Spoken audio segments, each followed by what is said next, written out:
Welcome to the Based Marriage Podcast. Okay, guys, look, the reason that I created this podcast is because there are a lot of people, myself included, who went through some marriage issues.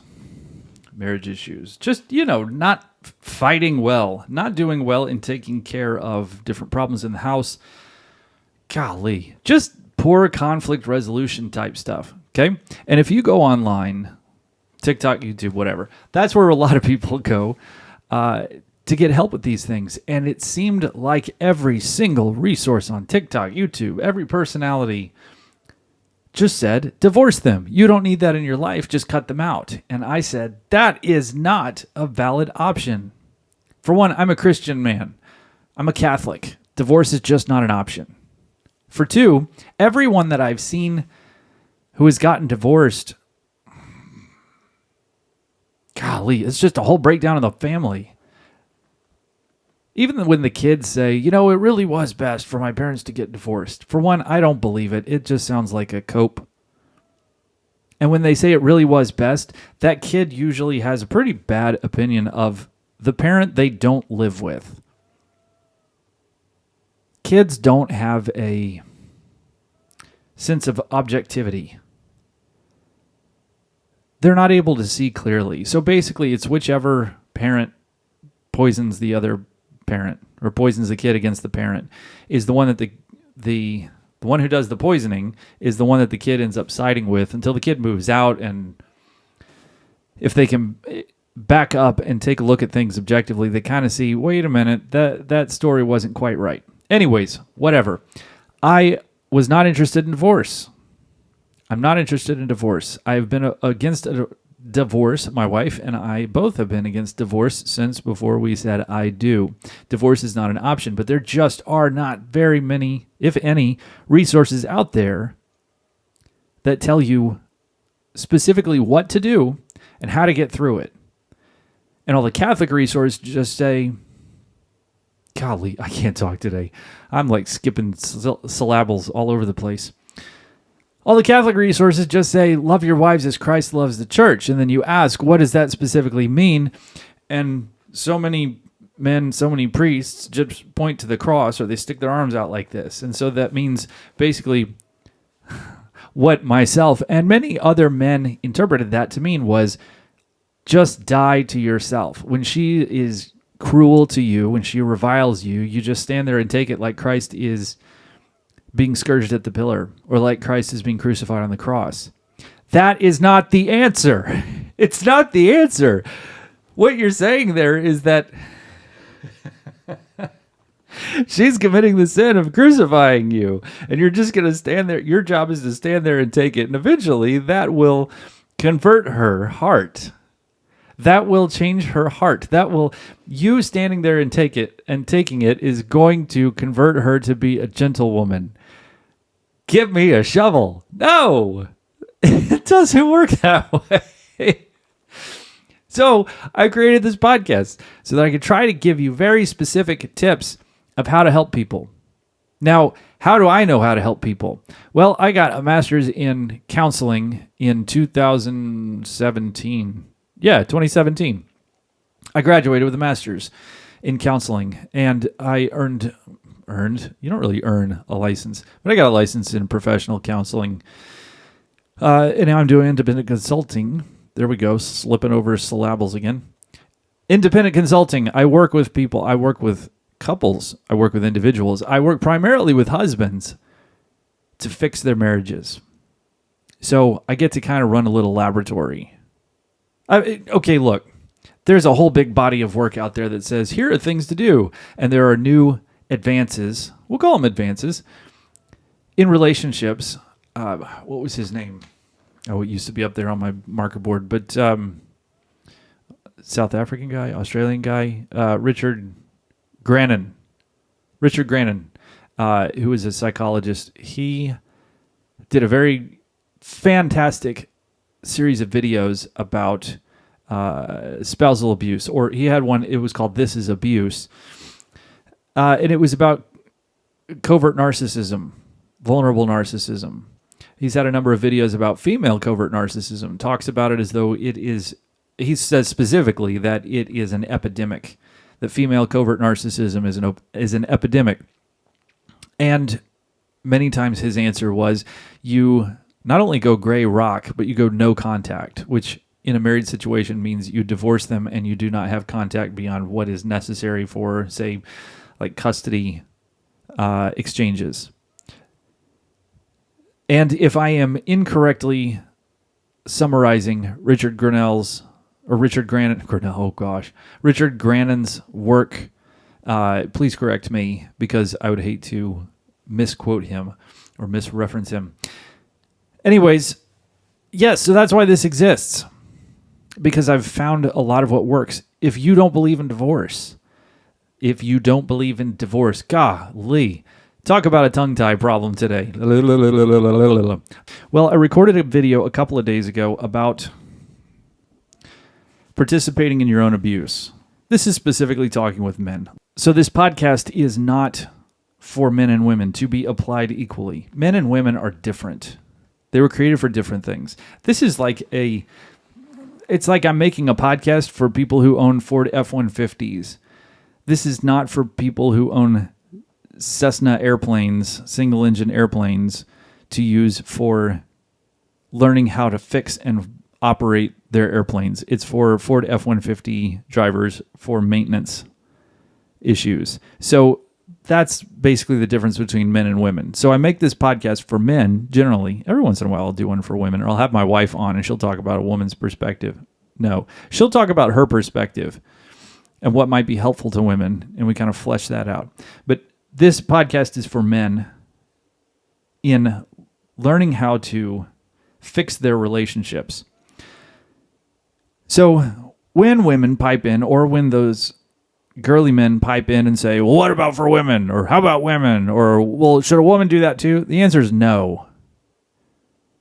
That's a different topic for a different day. They're not equal. And those questions come from a place of trying to impose the narrative of equality on something that is not equal. Men and women are not equal because they're not the same.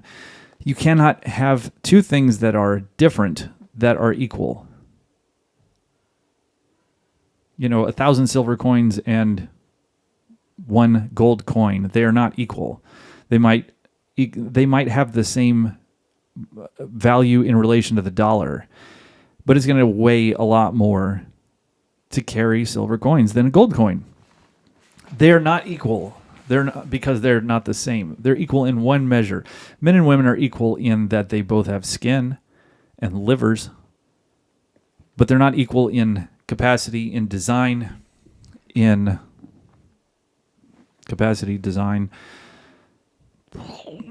intellect, the way that the mind works. Souls, a whole variety of different ways. So no, these topics, these solutions are not for women.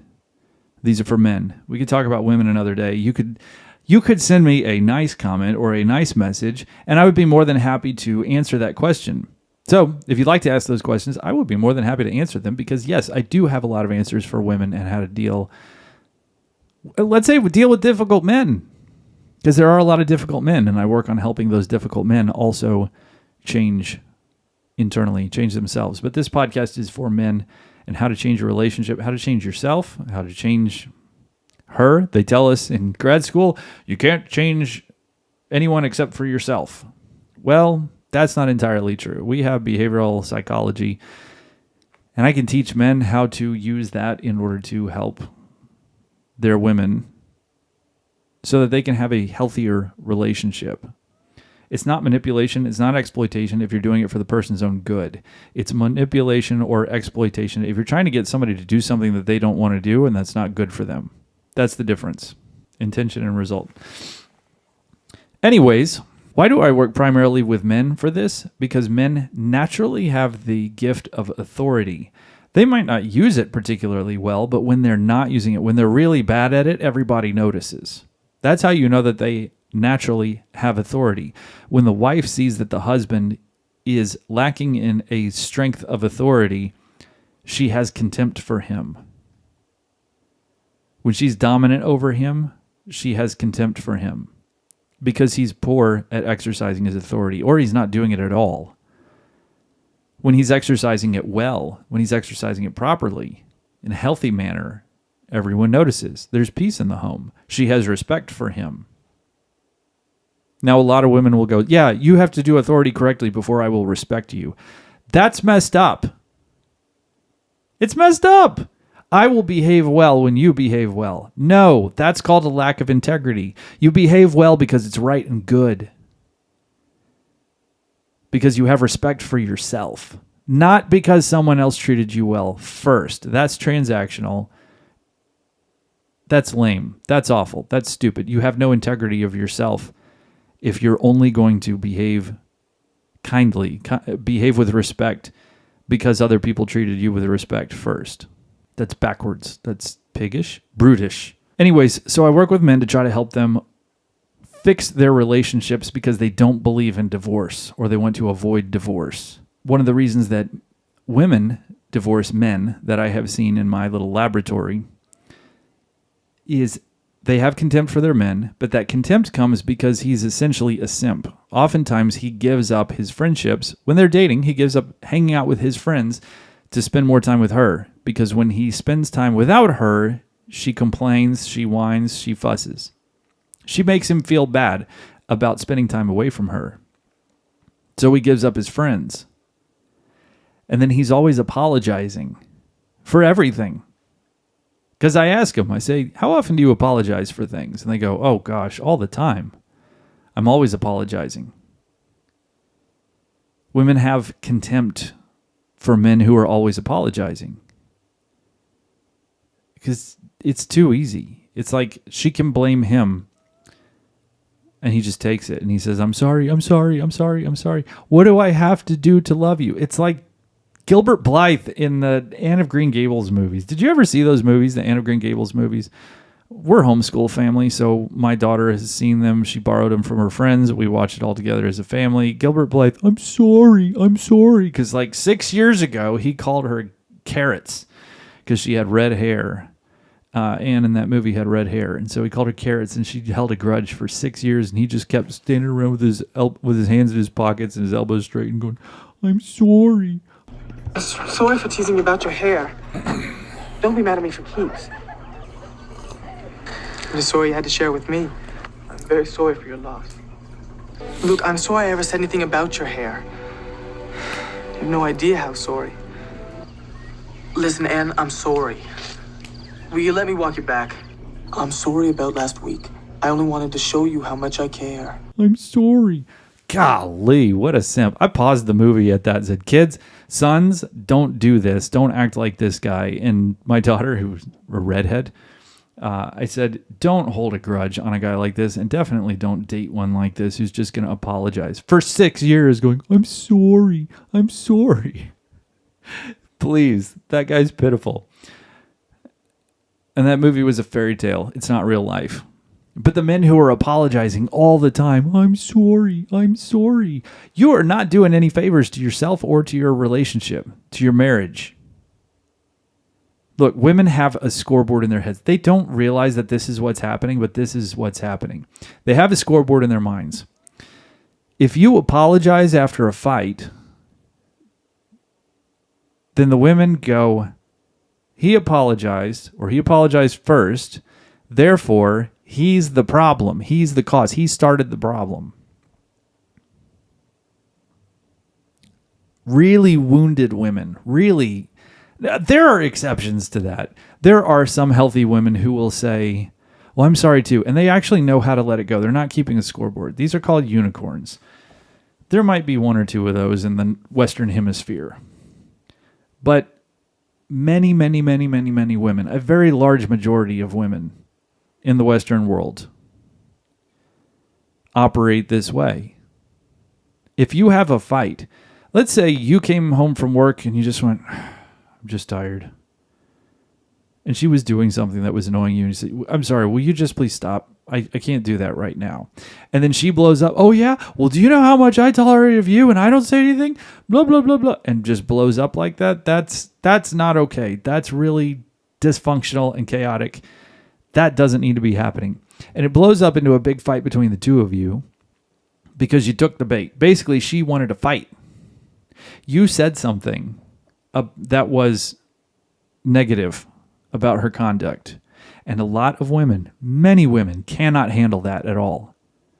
So they get defensive and they shoot back. They deflect. Okay?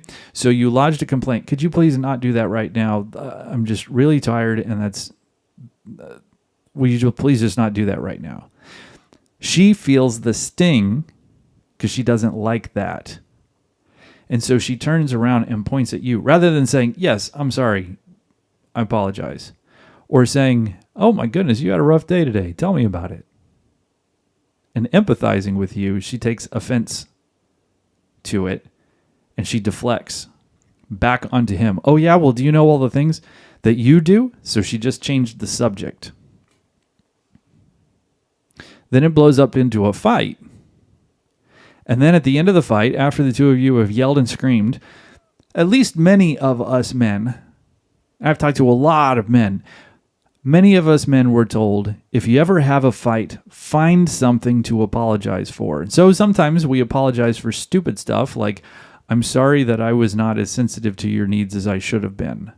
I'm sorry that I was not as caring as I should have been. I'm sorry that I was insensitive. I'm sorry that I raised my voice louder than it should have been.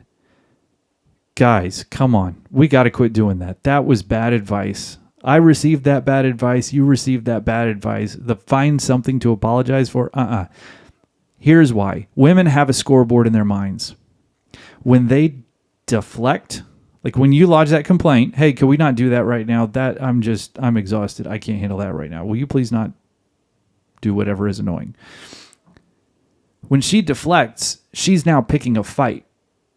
And she has to win, but the only way that she can win or that she can mark the score in her mind that she wins is by making you lose. So she's going to belittle and all the rest, revile, attack, deflect, all the things. Use sarcasm. She may call you names. She may physically attack you. But she has to do that so that it provokes you to anger and you act out by screaming, yelling, throwing something, putting your foot through the wall, or getting violent back. And then you go apologize because you feel bad. Of course you feel bad. You're a good person. And you feel bad about it when you treat others like that. And so you go back and you apologize. I'm sorry I put my foot through the wall. I'm sorry I yelled at you. I'm sorry I did all the things. What was upstream of your action? Her provocation. She felt offended by you saying, I'm sorry, can we just not do that right now? That's just too much. She felt offended, so she went on the counterattack. You're not trying to attack her. You're just expressing that you're tired. You're lodging a complaint. And so she goes on the counterattack because she has to win. She has to recoup from that initial complaint. So if you apologize, you are conceding that you lost the fight. You were the cause of the fight. And then even if she says, I'm sorry too, she still counts in your head that you were the cause of the fight, that she won and you lost. And she keeps that scoreboard in her mind. So then she can point and say, see, you need to get some help. You are the cause of all of our problems. If you didn't have this anger issue, we wouldn't have all of these problems. The reality is you wouldn't have this anger issue if she weren't turning around and going on the counterattack. You're not attacking her by lodging a complaint. You're just simply voicing a complaint. I'm sorry, the TV's really loud. Could you please turn that down? I can't think with that on. And she gets offended. That counterattack, that's where it started. If you say, no, look upstream of that, it's the complaint. So now you're saying he's not even okay lodging a complaint. She's okay. It's okay for her to lodge a complaint when there's that actual complaint. It's not okay for her to, it's not lodging a complaint. It's not okay for her to lodge a complaint in response to his complaint. Well, I'm going to complain about something that's completely unrelated and that's not actually happening right now, but something that happened in the past. That's picking a fight. That's what that is.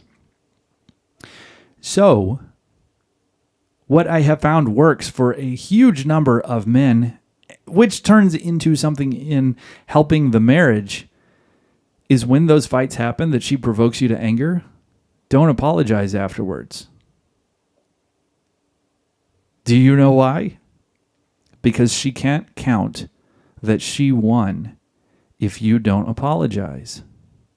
And when you can't count that she won, or when she can't count that she won, when that scoreboard has an empty box because nobody is counted as the winner or the loser, she goes into a mental tailspin. First, she's going to kind of attack and try to guilt you and get you to say, I'm sorry, and admit that you were the cause of it, even if you weren't actually the cause of it. And if you resist, if you don't do it, she starts to realize that she is the cause of the problem. She starts to look into herself and go, okay, I've got some real problems. I'm a mess. I have all these strong feelings and I don't know what to do with them. So what we're doing is hijacking that scoreboard impulse, and we're using it as a way of her opening up to her own personal accountability. She's starting to examine herself because somebody has to be the cause of it, and you have not admitted fault. And she can't handle being separated from you as if you would have the danger of rejecting her, which is what you're doing by not apologizing. The doubt is in her mind that says, oh my gosh, I could actually be the problem. Am I the problem with this? What did I might actually be the cause of the problem. What do I need to do? He hasn't apologized. Nothing's reconciled. I don't know what to do about this. They go into a tailspin. I've seen this. I've seen this hundreds of times. They go into a tailspin and they start going through self-examination, which is a really healthy thing to do. But oftentimes it's for the first time in their entire lives. They go through this self-examination, and then in order to try to reconcile, they'll come back to their husbands and say, I'm really sorry. I have really strong feelings and I don't know what to do with them, and they just overtake me. And then she starts acting like a nice wife, a good wife, a sweet wife. She starts making food for him. She cleans the house. She does some laundry. She does her normal duties when before she wasn't doing them. She starts to act in a healthier manner. He's not taking the bait anymore. He's not giving into this. He's hijacked the scoreboard. And he's no longer putting the score in her favor. This isn't a power play. This is a breaking the power play. Because women in this situation, women with this particular level of maturity, they're obsessed with power. And so what he's doing is basically breaking the scoreboard over his knee and saying, we're not doing this power thing anymore. That's what is happening when we withhold saying, I'm sorry for things that you weren't the cause of. No more of this, I'm sorry I wasn't as sensitive to your needs as I should have been. No more of that. That's crap. That doesn't work well. That has not served a generation of men, 3 generations of men, very well at all. The purpose, God help me. The purpose of all of this is to have a better and more loving relationship where this fighting is over. But you have to, let's say it's like an old street that's got a bunch of potholes, and they've refilled all the potholes with asphalt over and over and over and over, and it's just this really bumpy, awful, cracked up, dysfunctional road. At some point, you're just going to have to tear up the road all the way down to the dirt and rebuild it. And so that's what we're doing. We're breaking all of this dysfunction. We're using a jackhammer and just breaking all of this dysfunction and then rebuilding. So the scoreboard is one of those dysfunctions that we break. Another dysfunction we break is when you lodge that complaint and you say, I'm sorry, can you turn that TV down? Can you get the kids quiet? My head's just hurting and I had a really stressful day at work today. And she shoots back at you and says, oh, you had a stressful day? Let me tell you about my day. And you go, she's wanting to fight. She doesn't like that you lodged a complaint. So she's wanting to fight, like I said earlier, so she can win, so that you are the cause of the problems. You put your hand up and you say, I'll talk with you another day when you're calm. It's not okay to talk to me that way. I'll talk with you another day when you're calm. You just hightail it out of there.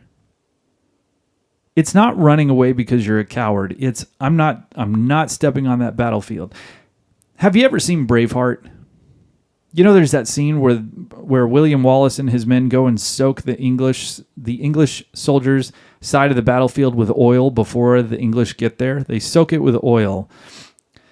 And then the English come and they walk onto the battlefield, the oil-soaked battlefield, and then William Wallace and his archers have flaming arrows, and they shoot those flaming arrows over to the English side of the battlefield and just light them up. That's what she's doing when she's picking a fight. You are wandering right into it, completely unaware of what's about to happen. And so all we're doing is identifying, hang on, she's trying to pick a fight. We're just not even going to fight. And you go, nope, hang on. I just asked if the kids could do this. If you have complaints about another day, we can talk about that. If you have other complaints, we can talk about that later.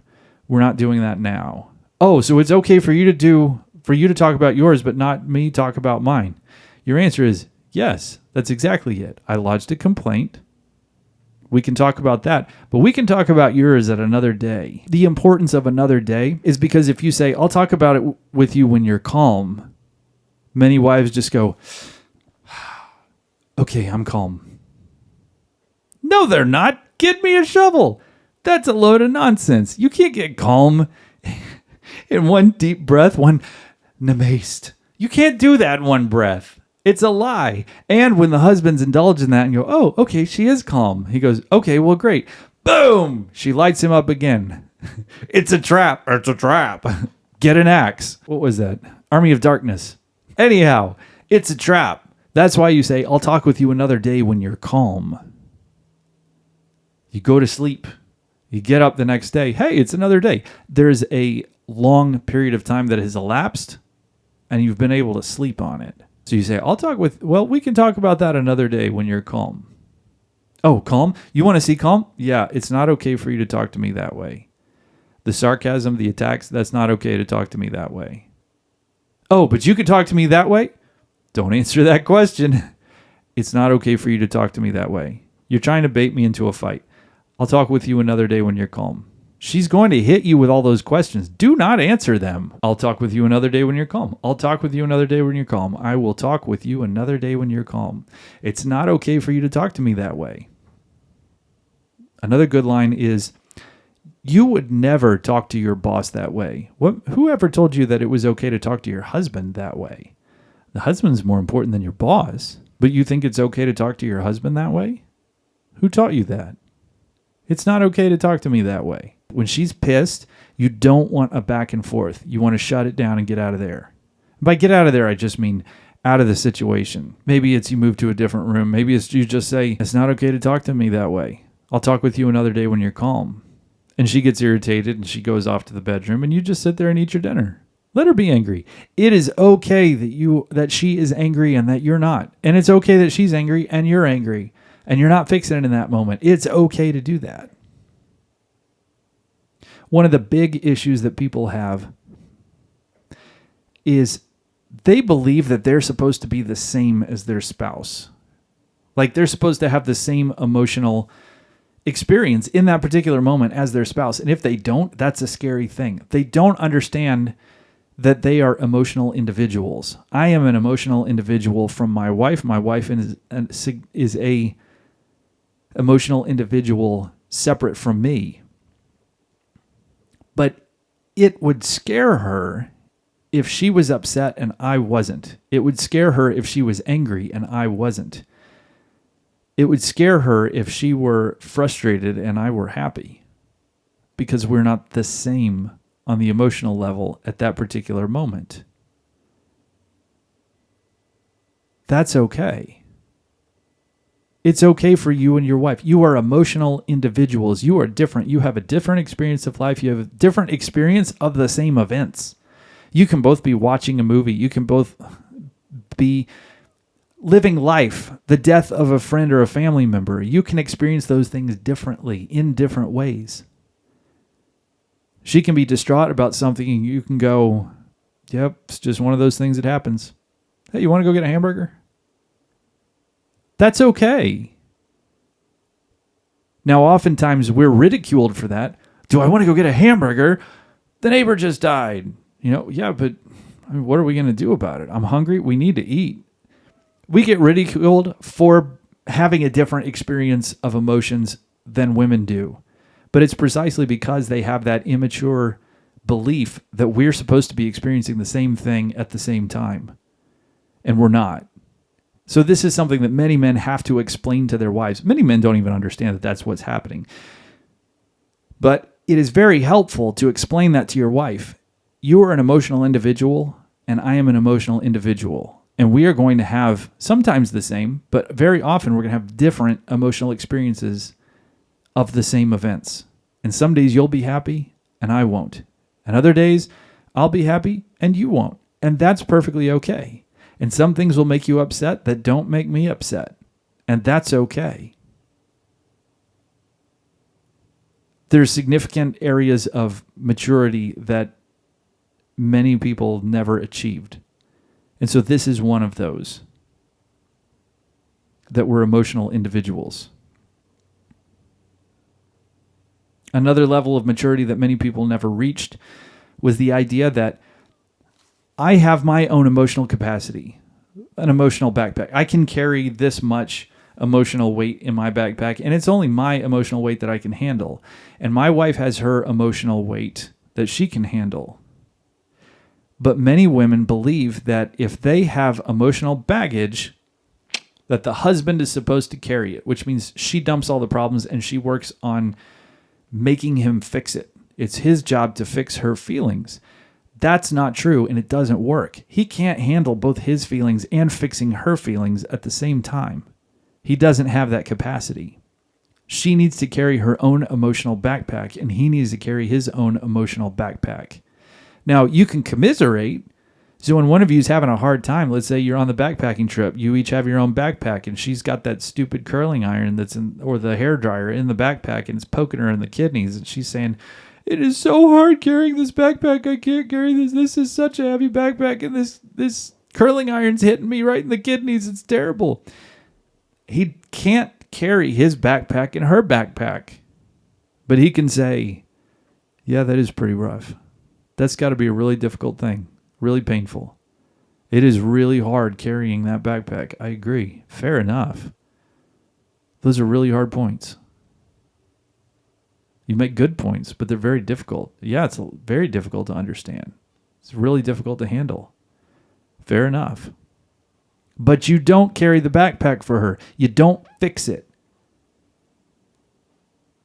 All these young guys who are married, who are doing all the sweet things for their wives and fixing them, and fixing their problems and helping them feel better, and basically trying to play counselor to them, you are going to hit that point where you're exhausted. Because the more that you are helping her by fixing her problems, the more you're stunting her emotional growth and teaching her that your job is to fix her emotional problems. And she's never going to learn that it's her job to work to make herself happy. It's her job to manage her own emotional experiences. You have to teach her this by not fixing it. You teach her this by using empathy, active listening. If you went to college, you probably took a speech class or something like that where they talked about active listening. You listen and then you nutshell what the person just said. Or you can reflect back her feelings. So she's crying and saying something about, she misses her parents or something, and you say, "Yeah, that's a really sad thing. It is sad to miss them." So you just say her feelings out loud. That's a really sad thing. Or she talks about going to work and how hard that was, or how hard it was staying home with the kids, and she's up to her elbows in poopy diapers and all the rest. You go, "Yeah, that's frustrating, isn't it?" Fair enough. That sounds like a really hard time. Sounds like you're struggling. Sounds like you're up to your elbows in dirty diapers. And leave it at that. Don't fix it. Don't fix it. Don't offer solutions. Don't offer solutions. Don't offer solutions. Let her work the solutions out on her own. Don't offer solutions. You know what you should have done was, No, just don't. You're not that guy. Don't be that guy. You're not her counselor. When you're doing things for her, you're teaching her that she can't do it herself. It's your job to do it. And the more you do that, the worse it gets. I've been married for 19 years. I've been happily married for 18 years. No, 1 year. Anywho, the moral of the story is this podcast is to help men have very specific practical steps for what to do. There are different levels of women. A huge number of women are terribly emotionally immature. They never grew up. And it's the husband's job to kind of help that along. But you do it by not fixing her problems, by stopping apologizing for all this stupid stuff. Stop taking responsibility for her crazy. Don't buy into her crazy. Don't take the bait. Don't take the bait. There are good women out there. You're not going to find them online. I know a lot of good women, but they're not online. They don't have Facebook and Instagram accounts. They don't have YouTube channels. You're not going to... The women that you want, the good, healthy women, they are not online. You're going to have to look elsewhere for them. If you're married to a woman and she's not a good woman, at least not right now, I am optimistic that a lot of those can get fixed because I've seen a lot of ugly ones and we were able to fix it. It just requires a basic understanding that she is laying these traps. She doesn't even know she's doing it. It's a matter of immaturity.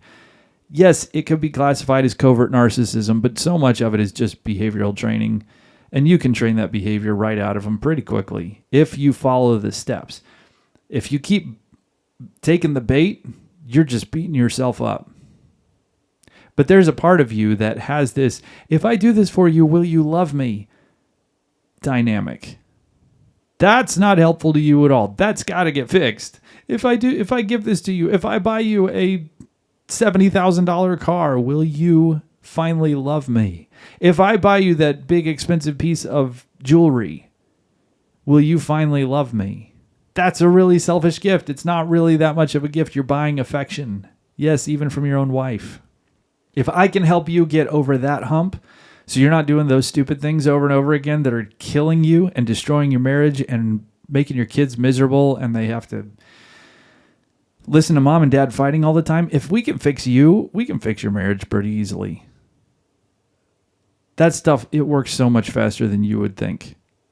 It really does. And I've had some doozies of cases, real doozies. Anyhow, the moral of the story is don't get divorced. We can work on this stuff. There are just some identifiable behaviors that need to be changed, both in you and then you working on that for her. And they turn around so quick. They really do. It's unbelievable. Really, you're acting out authority instead of telling her that you have authority. Rollo Tomasi's right about that. You sit there and say, I'm the head of the household. I have authority. It just isn't going to work. You have to act with authority. Thanks for watching. Y'all have a great day. Oh, by the way, I have a... what is it? It's an ebook coming out. It's called Crack the Code. It's about helping men overcome looking at things that are not so great for them online, just so I don't get dinged on the algorithm. Inappropriate material. If you have a problem with looking at inappropriate material, that sort of stuff, I have an ebook that's coming out very soon. Yeah, it's got some stuff in there that you've never read before, because this is actually my specialty, is helping people overcome that sort of thing and some other identity issues, stuff like that. So you've not read anything like this before, and it's going to be fantastic. This is a game changer for anybody who is struggling. All right, thanks for watching. Y'all have a great day. God bless you. Bye-bye.